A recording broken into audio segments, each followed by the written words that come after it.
Välkommen till programmet Tråk under som vi sänder från Mediemission International även den här söndagskvällen. Vi är så glada över att du finns med oss och ytterligare nya program produceras just nu. Färska program från missionsfältet och vi tror att du ska bli starkt berörd av våra program. Innan vi går vidare och jag presenterar mina gäster ikväll så vill vi säga från djupet av vårt hjärta att vi är så tacksamma över att du står med oss i vårt arbete. Mediemission International har ju vuxit enormt de sista 15 åren och vi har funnits i Sverige de sista 12-13 åren och varit på TV via kanal 10 i många år nu. Och samarbetet med kanal 10 är ett fruktbärande arbete och vi är så glada över att du finns med. Det kommer in mejl, telefonsamtal och vi får höra talas om att det är många som blir starkt berörda av det vi får vara med om i vårt arbete. Och utan dig så skulle vi inte klara det här. Så vi är jättetacksamma att du står med oss och vi behöver mycket förböner. Och det är mycket som ligger i pipeline, som alltid. Så be för oss, vi behöver din hjälp. Tonight we have two very good friends and colleagues in the studio is Hanne Hanein. You're welcome. Thank you so much. And also Kenneth Grönros. Thank you. You are well known for the Swedish viewers as well. And tonight we have a subject that's about Africa. Africa is a huge continent. Yes. And traditionally we have sent missionaries for maybe 100 years from Scandinavia to Africa. But our way to do city missions and to impact cities are quite different if you compare to a traditional way to do mission work and campaigns. We know that. But first, Hanne, you recently came back also from South Sudan. We have done some... No, from Tanzania. From Tanzania, Yes. Tanzania, okay, sorry. Yes. But to Tanzania, and we have now been invited to come to Dar es Salaam, Yes. and we have promoted that in our newspapers and previous program. What can you say first, generally about the country? Yes, you know, like as you said, Africa is a great continent, and we see it is a big challenge how we reach, Africa. As you know, we see that changes, hit all the world, but the mission also and work should be also changed. The strategy, the plan, and the vision should be really renewed. And we see, like to sending missionaries anymore to Africa, sometimes it is a big challenge to learn the language, the cultures, issues, but we found out, there are people there, local people, they can carry this vision and they can reach their own. And of course, last year we have ended the campaign in South Sudan, and it's great. Now distribution project continue. We have now 3,000 villages over South Sudan,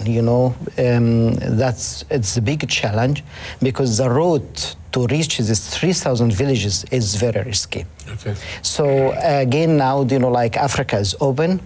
Soon we will have a campaign in Dar es Salaam, and it is a big challenge nowadays, how we can reach millions of people in Dar es Salaam. Yeah.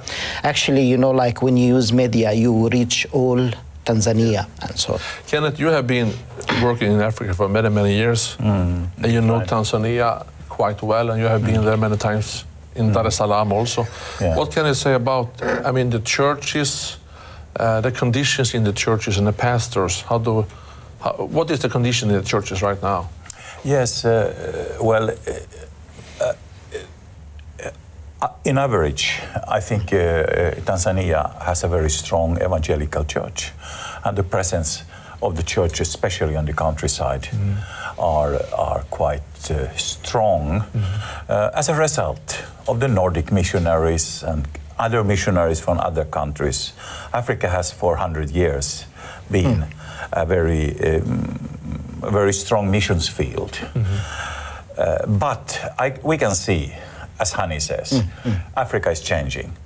The same thing that happened in Asia is happening in Africa today. The big cities, the young people are running to the big cities, and they are growing extremely fast. So we have new generations growing up, and they have only the roots and maybe the memories from the countryside church. And when they come to the big cities, life has changed. So I think most of the churches, they are struggling. In Tanzania as well, and in Dar es Salaam, but also in Arusha and in Mwanza, for example, they are struggling to reach new generations.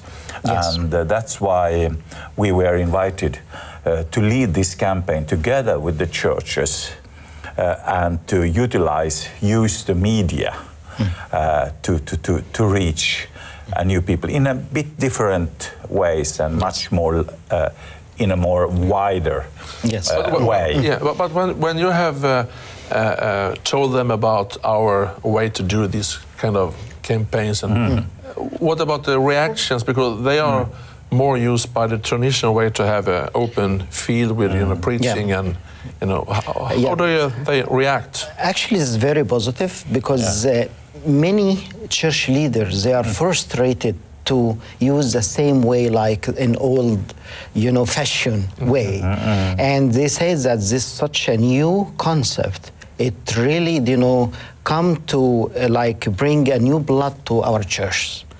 And also to use all this media and the technician, way, how we can bring gospel, especially to youth. Because the youth now, they are by somehow isolated from the Christian society, by somehow there is no much attention for youth to come to the churches. How we can reach these people? When we try to make research in Tanzania, we find out, like 80% of people, they are following the media. And that's a huge number, so if you don't use media as a church, then you are losing the majority of your society. So again, they receive the vision in very high way. They said, this is what we need right now to reach our generation. Because, Kenneth, we used to say that our way to conduct the city mission is not, we don't compete with the traditional way. This is another thing to do. Campaigns. Yes. But what if you want to describe Dar es Salaam as a city? It's a big city. Maybe people don't know how it is in Africa. I mean, it's a quite modern city. No, in many ways, in an African style, it's a modern city with more than 5 million. Sometimes they say 6 million. Who knows? There big is city. And I saw in some article that it's the most fast-growing megacity in the world at this point. When you speak about percent, because there is a huge invasion of people into that city. From the countryside into city, or also from other countries also? Not other countries, maybe. But mostly from the countryside. Nevertheless, we have a big challenge there in Dar es Salaam because Islam is growing very rapidly. The last 10 years, from 20% of Muslim percentage, it jumped to 60%. Imagine that. In Dar es Salaam. In Dar es Salaam. That's it. Yes, and you see, so many activities by Muslims. They are trying to reach the cities. That's why, really it is a high impact competition, how we can reach people. And the churches, they should be aware about that, because there are so many resources. It's given to Muslims to reach and to convert all Dar es Salaam or Tanzania to Islam. And we see that in Africa as well. But the church is aware of that. More or less. In some way, I'm afraid that the church has not been aware, because I think the Muslim community has have a more stronger vision, or what should I say, strategy to reach the young generation in Dar es Salaam that many churches have. So I think this is why many pastors have been very happy about this, because we need to strengthen our strategy to reach people, as we say. It is not only religiously complex, it is also culturally. We have a very Western type of life. coming into. So it's a multicultural environment we go into. Challenge. Yes. It's a huge challenge, and the churches are very single. They are more like a traditional African style, and they are reaching people, and they have a wonderful spiritual strength. I don't doubt at all. Yes. But we also see all these 70% of people outside all kind of Christian life. Yes. I believe maybe in the next program we can show how Muslims are reaching, for example, Tanzania. So that's really shock, when we show these videos, how Muslims are so active and, reach, even they are quoting the way how Christians are reaching the people. So, yes. So would you say that, Kenneth, that the time that we are invited to come now, maybe it's what we call so-called a prophetic time? Yeah, in some way. During this process, we have seen this has been extremely important. It is no secret that we have had a lot of challenges along the way. Yeah, of course, absolutely. Always have. Yes, yes. And we always have, and especially now. Also in the understanding of the context, also the leaders, we had again and again needed to tell it again, because in some way the traditional way of doing a crusade is always there, and we don't compete with that, and we are so happy for every single person coming to Christ, but it has been, as we see it, a prophetic signal we heard to go to East Africa, and we believe in the end of the day, when this is over, we will see God made wonderful things. Actually, this, when we ask about the right time to go somewhere, sometimes is it really the right time? I said the right time, it is 2,000 years ago. Yes. So since Jesus, ask us to go and preach the gospel. This is the right time. And if someone just hesitated, to say, is this really a call from God to go to reach people? I really doubted this guy. He listened to the true God, because the true God, says that anytime you have to be ready. And of course. Yes. But in some way, we agree. Yes. But also in some way. God is leading us to do specific things. Absolutely, yes. With the power.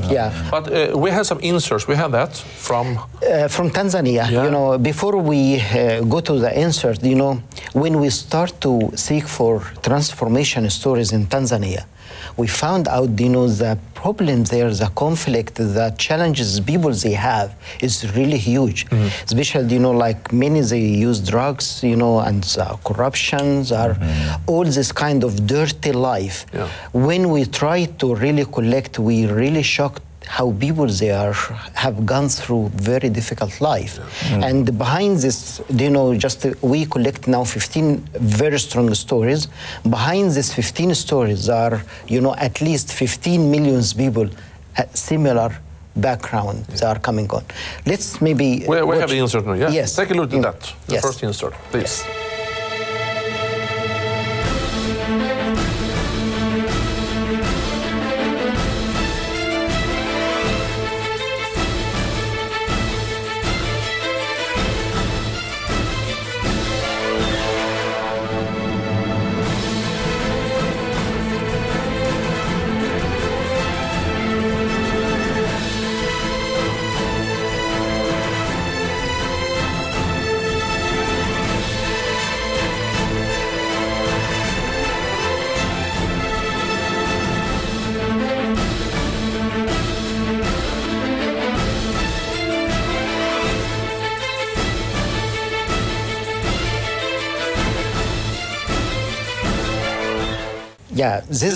This was the inserts we saw. Is names and people are very well known. Yes. In Tanzania. Like when we, for example, this is the first story of James Yosta. This guy, he is now a very famous singer, but he was raised by dog. You know, his mom, when he was a baby, she cast him to garbage, you know, hole. And just, you know, she was just maybe would like to, dogs come and eat. So when you listen to his story, he's, you know, stumping, you know, because he was raised by dogs. Dogs, instead to eat him, they feeded him, you know. And then, you know, he does not know where is his mom.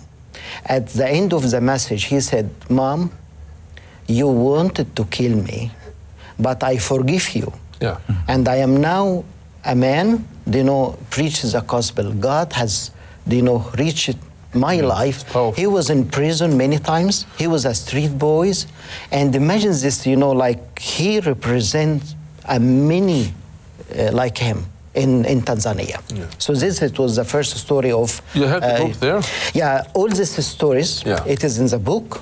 And really, you know, we said it is a great gift to people when they open and read these stories. Yeah. And I believe, you know, God will use this not just for the campaign, for the, you know, like long-term life in Tanzania. You still have some more inserts? Yes, yeah. Let's go to another inserts. Yes, if you can jump to another story.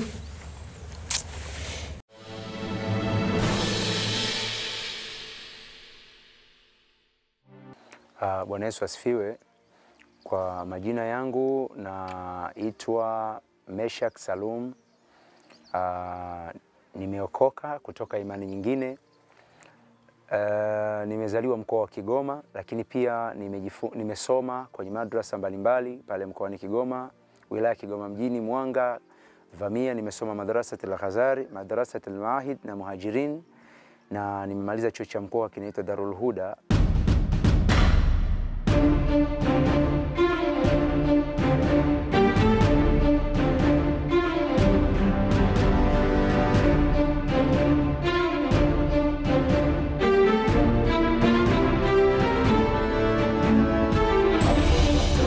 This is the story of Meshak. Yeah. He used to have very strong religious as a Muslim. He was growing in Islamic school, and he tries, you know, by all means to convert Christians to Islam. And then he said the best way to do that, he used witchcrafts, magic, every kind of this dirty issues, you know, related to a bad spirit. Yeah. And at the end, God reached him, and he became now a very famous musician in Tanzania. So he's well known. Yes, yes, yes. And Kenneth, those kind of books we have here, this is in our, when we do city missions, whatever it is, we always have a book. That's right. Yes. Why do we have a book like this? Why? You know, this city mission, the TV media, these stories will go in many different channels. That wakes up the interest, and we have a telephone number, toll-free number, where people can call. And we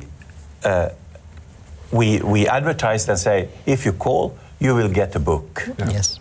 With all these stories. Free of charge. Because we believe a lot in the written word. Because what happens in the TV, it's just for some minutes, it's over. But a book, you can be back again and again. And this is not only a book with different, all these 15 stories, it also like the fundamental understanding about Christianity, yes. Christian yes. faith, the first steps. Yes. how to take the first steps. Yes. So we can see this has been a very important tool to have local testimonies, yes. but also the first steps of Christian faith. And so we had thousands of people came to Christ when they read this book. So it's a crucial part of the campaign. You can say that the book is that will connect, will be a bridge between the people and what they see on the screens in newspaper. Yes. They can receive it in the book. Yeah, it is. And also connected to a church. Absolutely, because people, when they are calling the call center to get this free copy, there is also a connection between the local churches with the callers. Exactly. Because we will have a team, volunteers team. They will go and deliver the book to their home. That's it. Especially, in Tanzania, we found out 75% of people, they don't have home addresses. So 75%. Yes. So so we are now setting up, different locations. The same challenge what we had in South Sudan. So imagine that how many volunteers we need, at least 3,000-4,000 volunteers. So again, for training volunteers, how they deliver the book to the people, it is not just, here you're, no, they have to tell what is the content of the book, and then they open the connection with people. So it is all about, how we bring healing to the society, how we bring this kind of, like different atmosphere. People, they were isolated for a long time. If you are poor, you are not coming to, to this kind of our prestige life. So again, with the media campaign, we reach every single house, every individual people in the city. Yeah. We also used to say that in every kind of mission work we have, city mission we have done, it's always connected to local churches. Absolutely, yes. Because you cannot, we have discussed that in so many programs that we never do things without the local churches. Yes. No, never. Because that's a key. Because we, as an organization, we believe in the local churches. Yes. Yes. But we want to give tools to the local churches to be even more effective. And this book and all these careers, when they are given the book, something happens when there is a connection between the church and the seeker that wants to know more. And sometimes the fruit of the campaign can be seen maybe 1 year, 2 years later. So it is not that is not something that happens in a crusade meeting, come forward, and then everybody is disappearing. Yes. But now we connect the local church to local people, and this will be the most effective follow-up we have seen in our lives. So this is something we are very proud about. Yes. I think we had the third and the last. Yes, I would like, the third story I would like to really. Very nice. The third and the last insert in this program. Yes.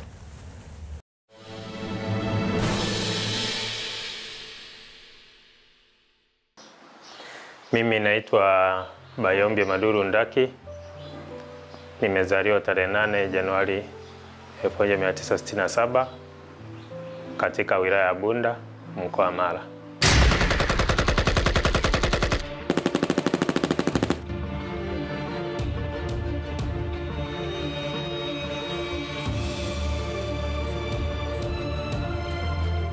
This Wikando, the man, he was in prison 27 years.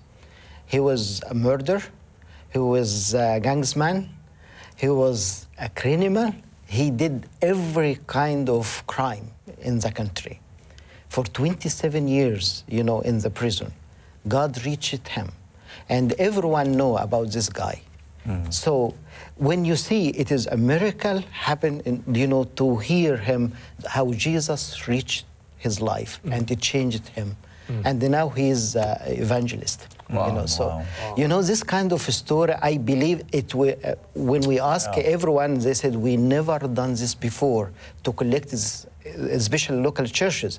So I think when we will broadcast this program on the TV and they hear in the radio, it will shake the land. That's why the spiritual warfare against the campaign, it is really high level because you are, catching the precious souls from devil, So don't expect that, everything goes smoothly. So that's why we need really prayer. We need really, like many people, they really remember our team there because we will never show ourselves. It is all about local people. They represent the gospel. A spiritual resists Yes. is the proof that we're on the right track. Absolutely, yes. Always. Yes.